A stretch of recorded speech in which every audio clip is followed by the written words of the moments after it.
some LED lights. Create vases from upcycle items like old jars, bottles, or even metal containers. Stay tuned.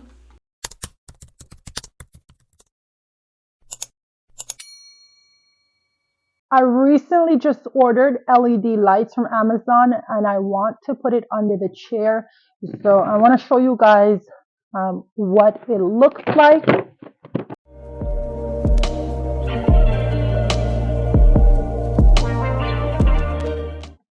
So it is like this here, just came in, and it's RGB LED strip lights.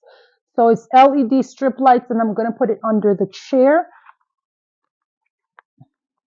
It's 100 feet.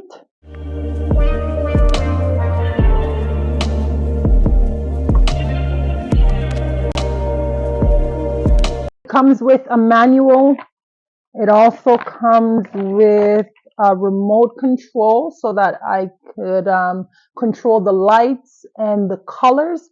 So it comes with this, and then it comes with a charging port as well as a sensor to charge the lights. So it's 2 strips of 50.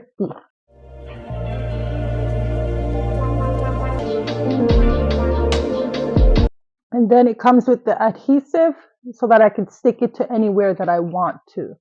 Are too long. I do want to put it under these chairs as well as that one and that one, but I don't think I could cut it. So I decided to change my location and put it under the couch over here.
Be sure to like, comment, subscribe, and I'll see you guys in the next one.